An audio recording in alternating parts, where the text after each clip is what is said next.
अस्सलामुअलैकुम, मैं रज़ी हसन एक और वीडियो के साथ।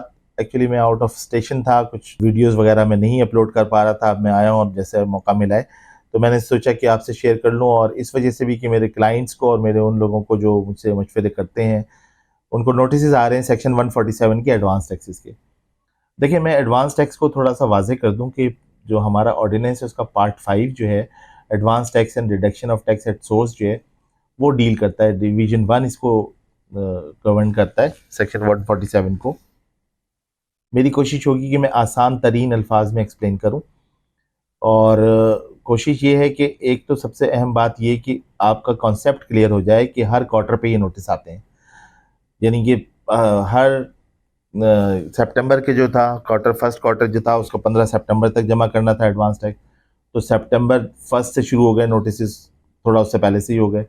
अब ये सेकंड क्वार्टर है दिसंबर का, इसमें भी नोटिस शुरू हुए हैं, 15 दिसंबर इसकी लास्ट डेट है। इसी तरह अब यही नोटिस दोबारा आएंगे मार्च में, और 15 मार्च उसकी लास्ट डेट होगी। इसी तरह फिर ये आएंगे जून में, और 15 जून उसकी लास्ट डेट होगी। तो कई दफ़ा क्लाइंट कंफ्यूज होता है कि भाई अभी जून तो बाकी है, 30 जून, तो अभी से नोटिस क्यों आ रहा है, और वो अगले साल के टैक्स का ज़ाहिर है कि ड्यू तो नहीं हुआ होता, इसलिए एडवांस कहलाता है ये, एडवांस टैक्स जो है ये। तो इसके अंदर सेक्शन 147 में 10 पार्ट हैं, और मैं कोशिश करता हूँ कि आपको एक्सप्लेन कर दूं आसान तरीन अल्फाज में, ताकि आपको क्लियर रहे कि ये क्या होता है। तो सेक्शन 147(1) जो है वो डील करता है, एग्जेम्पशंस बताता है कि किन लोगों पे नहीं लगता, और सेक्शन 147(2) भी बताता है कि किस पे नहीं लगता। दोनों को मैं अलग अलग एक्सप्लेन कर देता हूँ। देखिए, डिविडेंड की इनकम पे नहीं लगता। ऑर्डिनेंस का सेक्शन 5 बताता है डिविडेंड की इनकम के मुतालिक। इसी तरह नॉन रेजिडेंट लोगों पे जिनको सर्टेन पेमेंट्स आ रही है, सेक्शन 6 उनके मुतालिक बात करता है, उन पे भी नहीं लगता ये। शिपिंग एंड एयरलाइन ट्रांसपोर्ट के बिजनेस में जो है खास नॉन रेजिडेंट वगैरह, सेक्शन 7 उन पे भी नहीं लगता। सैलरीड क्लास पे भी नहीं लगता।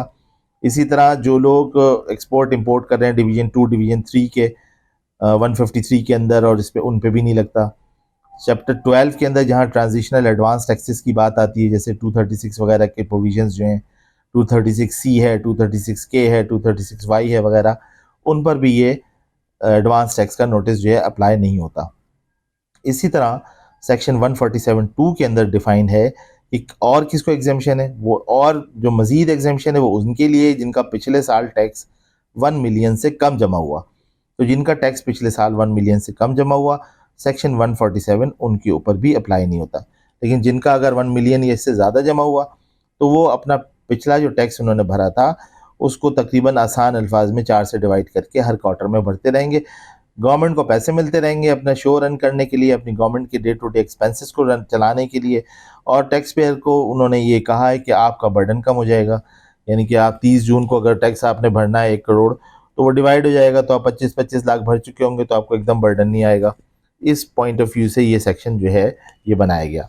अब सेक्शन 147(3) तो ओमिटेड है, 147(4) के अंदर कैलकुलेशन है, थोड़ी कॉम्प्लिकेटेड है वो, A multiply by B divided by C minus D. लेकिन उसको डिफाइन कर दिया कि ए जो है वो टर्नओवर है फॉर द क्वार्टर, और बी जो है वो टैक्स असिस्ट है फॉर द लास्ट ईयर, और सी जो है turnover for the last year है, और डी जो है वो टैक्स ऑलरेडी पेड है फॉर द क्वार्टर।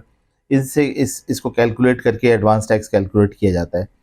और इसी तरह एडवांस टैक्स जो है वो 113 सेक्शन को भी इनकॉपरेट करके किया जाएगा, और 4C को भी, उसको भी इनकॉपरेट किया जाएगा।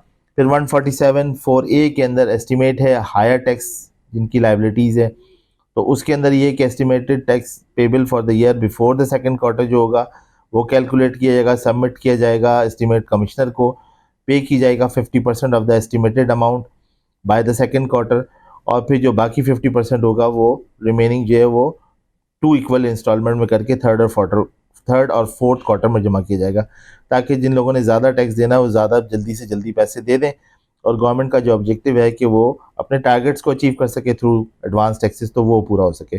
डेडलाइंस के ऊपर मैंने बात कर ली, सेक्शन 147(5) में डिफाइन होता है। वही डेडलाइंस हैं 15 सितंबर, 15 दिसंबर, 15 मार्च और 15 जून। इसी तरह एक ऑप्शन और है इसके अंदर, वो है सेक्शन 147(6) में, जहाँ एस्टिमेट है फॉर लोअर टैक्स लाइबिलिटीज़।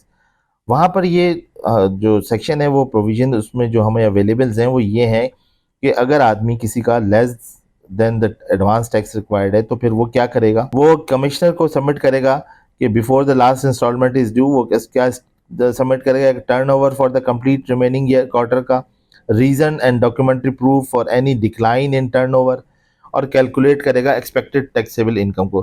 तो इस तरह अगर किसी को ये लगता है कि उसका जो क्वार्टरली जो एस्टिमेट है वो नीचे जा रहा है, उसमें कम है वो है, तो उसका प्रोविज़न भी बाहर मौजूद है, और उसको कहते हैं estimate for lower tax liability, section 147(6) के अंदर है।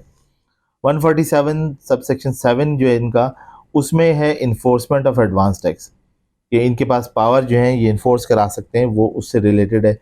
147(8) जो है वो टैक्स क्रेडिट है फॉर एडवांस टैक्स, ज़ाहिर क्रेडिट होगा, फिर वो जो मिलेगा तो उसमें क्रेडिट भी है। 147(9) में एप्लीकेशन फॉर टैक्स क्रेडिट है। 147(10) है refund of excess tax credit, ज़ाहिर है किसी ने ज़्यादा जमा कर दिया तो वो फिर उसको क्लेम भी करेगा।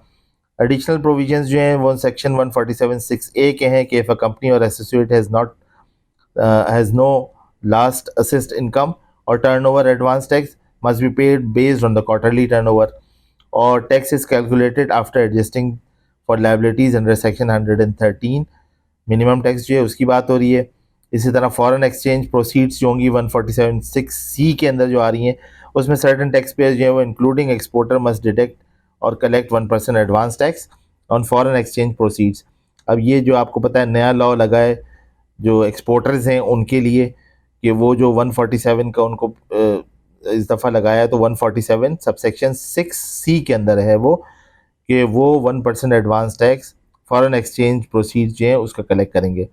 और सिस्टम फॉर एस्टीमेट में 147(7)(a) के बोर्ड में प्रिस्क्राइब यानी ऑटोमेटिक सिस्टम, जैसे अभी तो RSE है, तो इसमें कोई खैर कन्फ्यूजन नहीं है कि इसी सिस्टम से करना है। एग्जामेशन की मैंने बात कर ली कि 1 मिलियन से कम होगा उस पर नहीं लगेगा, इंडिविजुअल जिनकी मैंने बात करी उन पे नहीं लगेगा, और taxpayer can adjust their advance tax liability if they expect lower income or higher liability by submitting an estimate to the commissioner। तो मेरा ख्याल है कि चार ही चीज़ें आसान अल्फाज में हमने कवर कर दी हैं। एक फार्मूला भी मैंने जो इन्होंने दिया हुआ है थोड़ा कॉम्प्लिकेटेड है, लेकिन बहरहाल मैंने फार्मूला आपसे शेयर किया है, तो इसलिए आप इससे परेशान ना हो। एडवांस टैक्स के नोटिस वो देते हैं, हर क्वार्टर में देते हैं, और उनका मकसद ये होता है कि वो कुछ कलेक्शन कर लें जिससे गवर्नमेंट के खर्चे चल सकें डे टू डे, और टैक्स पेयर को ये कहते हैं कि आपकी लाइबिलिटी कम हो जाएगी, at the end of the year आपको ज़्यादा टैक्स नहीं देना पड़ेगा, ज़्यादा दे दिया होगा तो रिफंड भी हो जाएगा आपने अगर एडिशनल जमा करा दिया है। तो ये this is all about section 147 advance tax. I hope कि ये बात क्लियर हो गई होगी। अगर नहीं हुई तो आप बिल्कुल मुझसे कांटेक्ट कर सकते हैं, मैं इसमें मज़ीद वजाहत जो है वो आपको इंशाअल्लाह ताला आपसे शेयर करूँगा। थैंक यू, जज़ाकल्लाह।